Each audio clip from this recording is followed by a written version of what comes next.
ড্রামার শুরুতেই আমরা জিনহু নামে একটি মেয়েকে দেখতে পাই, যে নেশাগ্রস্ত অবস্থায় সে ঘুমিয়েছিল। তখন একটি লোক সে জিনহুর সাথে সে খারাপ কিছু করার চেষ্টা করে, আর তখনই জিনুর জ্ঞান ফিরে যায় এবং সে ওই লোকটিকে সে ধাক্কা মেরে সে তার জানলা দিয়ে সে পালিয়ে যায় এবং সে ইউচান নামে একটি ছেলের সে রুমে চলে আসে।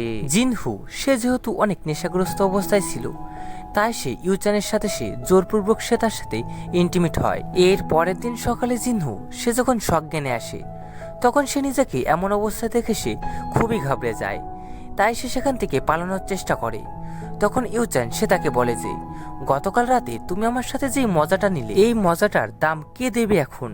তখন জিনহু সে ওই লোকটিকে একটি কয়েন ধরিয়ে দেয় এবং সে রুমে লাইট অফ করে সেখান থেকে চলে আসে। এবং সে চলে আসার আগে সে লোকটিকে বলে যে, গুড বাই ওল্ড ম্যান। এটা শুনে ইউচান সে তার সেক্রেটারিকে বলে যে এ মেয়েটাকে ধরতে। তার সেক্রেটারি সে যখন তাকে ধরতে যায়, তখন জিনহু সে তার সাথে চালাকি খাটিয়ে এসে সেখান থেকে পালিয়ে আসে। আর ইউচেন এবং তার সেক্রেটারি তারা তাকে সারা শহর ভরে খুঁজতে থাকে, কিন্তু তারা তাকে কোথাও পায় না। আর এই সিনটা এখানেই কাট হয়ে যায়।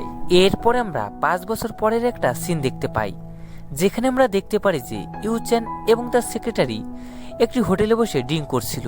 আর তখন তারা দুজন এত বছর পরে জিনহুকে এই হোটেলে দেখতে পায় এবং তারা দুজন জিনহুকে দেখে অনেক অবাক হয়ে যায়।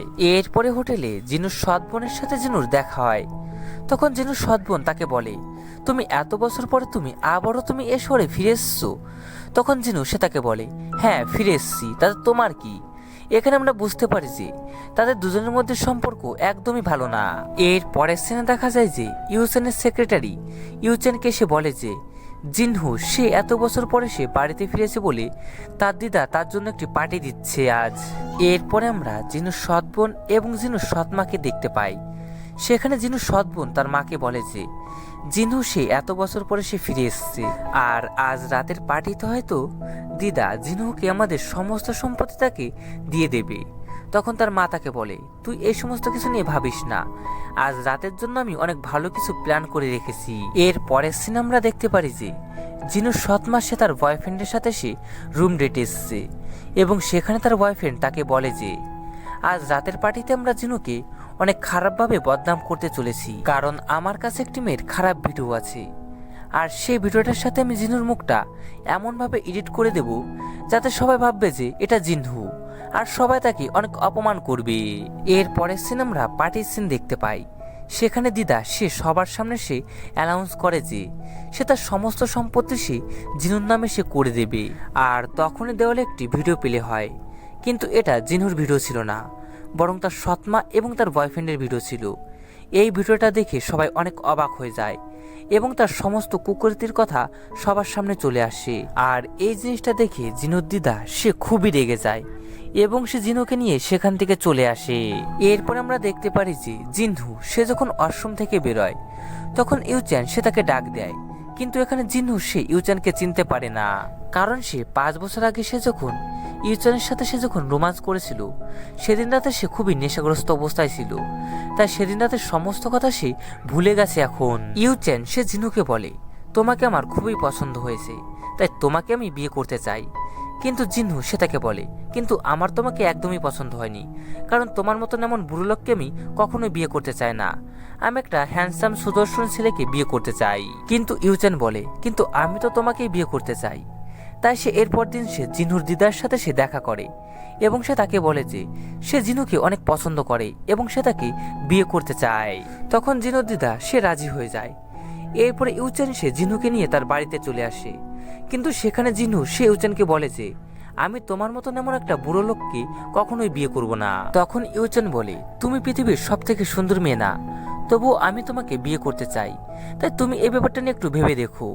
আর এই সিনটা এখানেই কেটে যায়। এর পরের দিন ইউচেন সে জিনহুর রুমে আসে এবং তাকে বলে যে তুমি কি ভাবলে এই ব্যাপারে? তখন জিনহু সে তাকে একটি এগ্রিমেন্ট পেপার ধরিয়ে দেয়, যেখানে লেখা ছিল যে আমি তোমার সাথে এগ্রিমেন্টে বিয়ে করব, তুমি আমার সাথে জোর জবরদস্তি কিছু করতে পারবে না, তুমি আমাকে কিস করতে পারবে না, এবং তুমি আমার সাথে রাতে একসঙ্গে ঘুমাতেও পারবে না, এবং আমি তোমার সাথে একটি কন্ট্রাক্ট ম্যারেজ করতে চাই। এই সমস্ত কিছু ইউচেন সে মেনে নেয় এবং সে তার সাথে কন্ট্রাক্ট ম্যারেজ করতে রাজি হয়ে যায়। এর পরের দিন জিনহুর WS কোম্পানির ম্যানেজারের সাথে একটি গুরুত্বপূর্ণ একটি মিটিং ছিল, তাই সে যখন সেখানে আসে তখন সে দেখে যে ইউচ্যান সেও তার পিছন পিছন সেখানে এসছে। এটা দেখে সে ভাবে যে এই লোকটা কি আমার পিছু সব জায়গায় করতে থাকবে। আর তখন ইউচ্যান সে তাকে ইগনোর করে সে ভিতরে চলে যায়।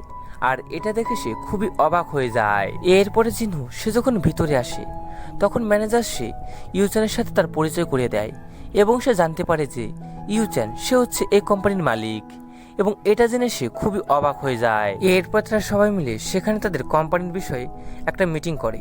এরপরে মিটিং শেষে ম্যানেজার সে জিনহুকে বলে যে আজ রাতে কি তুমি আমার সাথে ডিনারে যাবে। তখন জিনু সে ইউচ্যানকে রাগানোর জন্য সে তাকে বলে যে হ্যাঁ অবশ্যই যাব। আর এটা দেখে ইউচ্যান সে খুবই রেগে যায়, তাই সে তার ম্যানেজারকে সেখান থেকে পাঠিয়ে দেয়। এরপরে তারা বাড়ি ফেরার সময় ইউচ্যান সে জিনহুকে বলে যে আজ রাতে তুমি এই বুড়ো লোকটার সাথে তুমি ডিনারে যেতে চাইছিলে।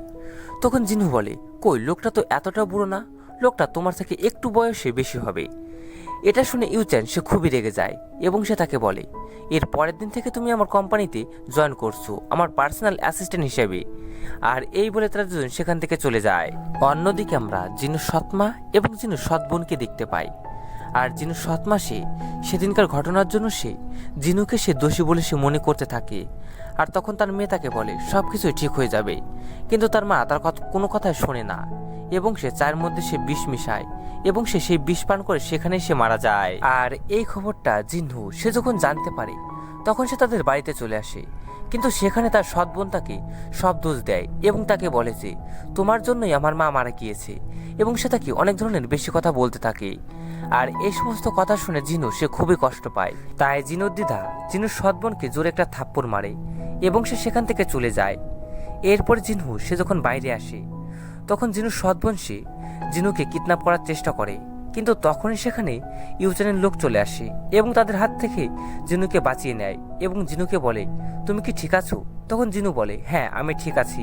এর পরের সিন আমরা দেখতে পারি যে জিনহু সে ইউচ্যানের কোম্পানিতে ইউচ্যানের পার্সোনাল সেক্রেটারি হিসেবে কাজ করছে। এর পরের সিন আমরা দেখতে পারি যে জিনহু সে যখন অফিসে ছিল তখন একটি বাচ্চা ছেলে তাকে ফোন করে এবং সে ওই বাচ্চা ছেলেটির সাথে কথা বলে। আর এখানে আমরা জানতে পারি যে এই বাচ্চা ছেলেটি জিনুর ছেলে, যার নাম কিনা ছিল জিয়াওবে। জিনু জিয়াওবেকে বলে যে তুমি কি আমাকে খুব মিস করছো। তখন জিয়াওবে বলে আমি মিস করছি না, বরং জেমস তোমাকে খুব মিস করছে। তখন সে তাকে বলে এমন কথা বলো না, জেমস আমার ভালো বন্ধু হয়। তখন জিয়াওবে বলে তুমি এত বছরও তুমি আমার আসল বাবাকে খুঁজে বের করতে পারছো না, তাই তুমি এখন জেমসকে বিয়ে করে নাও। তখন সে তাকে বলে এমন কথা বলো না। আর তখনই সেখানে জেমস চলে আসে এবং সে জেমসের সাথে সে কথা বলে, কিন্তু কথা বলতে বলতে সে দেখে যে সেখানে ইউচ্যান চলে এসেছে, তাই সে ফোন কেটে দেয়। আর তখন আমরা ইউচ্যানকে একটু জিনহুর উপর একটু সন্দেহ করতে দেখতে পাই, তাই সে এরপর দিন সে তার রুমে আসে এবং তাকে বলে যে তুমি কি কিছু আমার থেকে লুকাচ্ছ।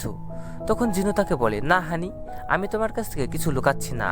এরপরে ইউচ্যান সে অফিসে চলে গেলে জিয়াওবে সে জিনুকে ফোন করে এবং তাকে বলে যে আমি এবং জেমস তোমার শহরে এসেছি, তাই আজ রাতে তুমি আমাদের সাথে দেখা করতে আসছো তো। তখন জিনু বলে হ্যাঁ আসছি। এরপর রাতে জিনু সে জিয়াওবের সাথে দেখা করার জন্য একটি হোটেলে আসে। তখন ইউচ্যান সে জিনুকে সে দেখতে পায়, তাই সে তাকে কল করে এবং তাকে জিজ্ঞাসা করে যে তুমি এখন কোথায়। তখন জিনু সে তাকে মিথ্যা কথা বলে যে সে এখন বাড়িতে। এটা শুনে ইউচ্যান সে খুবই রেগে যায় এবং সে ভাবে যে সে এত রাতে সে এই হোটেলে সে কি করতে এসছে। এরপরে জিনু সে জেমস এবং জিয়াওবের সাথে সে দেখা করে। এরপর সে যখন তার বাড়িতে আসে তখন সে দেখে যে ইউচ্যান সে খুবই রাগান্বিত হয়ে সে বসে আছে। তখন জিনু বলে কি হয়েছে তোমার। তখন ইউচ্যান তাকে বলে যে তুমি ওই হোটেলে কার সাথে দেখা করতে গিয়েছিলে। আর এটা শুনে তো জিনু সে খুবই ঘাবড়ে যায়, তাই সে তাকে কোনো কিছু বলে না। আর ইউচ্যান সে খুবই রেগে যায় এবং সে রাগান্বিত হয়ে সে সেখান থেকে চলে যায়। এর পরের দিন জিনু সে জিয়াওবে এবং জেমসকে নিয়ে একটি জায়গায় ঘুরতে আসে এবং সেখানে সে তারা সবাই অনেক মজা করতে থাকে। আর এই কথাটা ইউচ্যান সে জানতে পেরে যায়, তাই সেও সেখানে চলে আসে। এরপরে জিনহু এবং জেমস তারা দুজন যখন কথাবার্তা বলছিল তখন তারা লক্ষ্য করে যে জিয়াওবেকে তারা কোথাও দেখতে পারছে না, তাই তারা দুজন জিয়াওবেকে সারা জায়গায় খুঁজতে থাকে, কিন্তু তারা দুজন কোথাও পাচ্ছিল না। আর এই জিনিসটা জিনহুর সৎ বোন সে লক্ষ্য করে এবং সে জিয়াওবেকে সে খুঁজে পায়, তাই সে সেখান থেকে তাকে নিয়ে যাওয়ার চেষ্টা করে, কিন্তু জিয়াওবে সে তার কাছ থেকে সে পালিয়ে আসে। তখন জিয়াওবেকে ইউচ্যান এবং তার সেক্রেটারি দেখতে পায় এবং তাকে বলে যে তুমি এখানে একা একা কি করছো, তোমার মা কোথায়? আর তখনই সেখানে জিনুর সৎবোন সে চলে আসে এবং তাকে সেখান থেকে নিয়ে যাওয়ার চেষ্টা করে। কিন্তু জিয়াবে সে তাকে বলে যে আমি এই লোকটাকে চিনি না, আমাকে জোর করে নিয়ে যাচ্ছে। এটা শুনে সে সেখান থেকে পালিয়ে যায়। আর তখনই সেখানে জেমস এবং জিনহু তারা দুজনই সেখানে চলে আসে এবং তারা বলে যে তুমি কোথায় গিয়েছিলে? তখন জিয়াবে বলে এই লোকটি আমাকে বাঁচিয়েছে। তখন জিনহু সে লোকটিকে সে ধন্যবাদ দিতে যায়, কিন্তু সে দেখে যে এই লোকটি হচ্ছে ইউচ্যান। আর এখানে এই সিনটা কাট হয়ে যায়। এর পরের সিন আমরা দেখতে পারি যে ইউচ্যান সে জিনহুকে এবং জিয়াবেকে তার বাড়িতে নিয়ে এসেছে। সেখানে ইউচ্যান সে তাকে জিজ্ঞাসা করে। তখন জিনহু তাকে বলে হ্যাঁ এটা আমার ছেলে, কিন্তু জিয়াবে সে আমার পেটে কি করে এসেছে সেটা আমি জানি না। আমার একটু মনে আছে যে আমি একদিন রাতে একটি হোটেলে একটি লোকের সাথে রাত কাটিয়েছিলাম, আর আমার কোনো কিছুই মনে নেই। এটা শুনে ইউচ্যান সে সবকিছু সে বুঝতে পারে, তাই সে তাকে আর কোনো কিছু বলে না। এর পরের দিন জিনহু সে যখন অফিসে যাচ্ছিল তখন কিছু সাংবাদিক তাকে প্রশ্ন করতে থাকে যে আমরা শুনেছি যে তোমার নাকি একটা সন্তানও আছে। তখন সে তাদেরকে কোনো কিছু বলতে পারছিল না। আর তখন সেখানে ইউচ্যান চলে আসে এবং সে সবাইকে বলে যে হ্যাঁ ওর একটি ছেলে আছে, আর ওই ছেলেটা আমাদের দুজনের। এই বলে সে তাকে কোলে নিয়ে সেখান থেকে চলে যায়। এরপরে ইউচ্যান সে জিনহুকে বলে যে জিয়াওবে আমাদের দুজনেরই সন্তান। তখন জিনহু সে তাকে বলে তুমি এ কথাটা শিওর হয়ে কি করে বলতে পারছো? তখন সে তাকে বলে তুমি 5 বছর আগে হোটেলে যার সাথে রাত কাটিয়েছিলে সেই ছেলেটা আমিই ছিলাম। এই বলে সে তাকে একটি কয়েন দেখায়, যেটা 5 বছর আগে জিনহু সে রাত কাটিয়ে সে তাকে দিয়েছিল। এটা দেখে তার সমস্ত কথাই তার মনে পড়ে যায় এবং তারা দুজন খুবই খুশি হয়ে যায়। আর এইখানেই এই ড্রামাটা শেষ হয়ে যায়।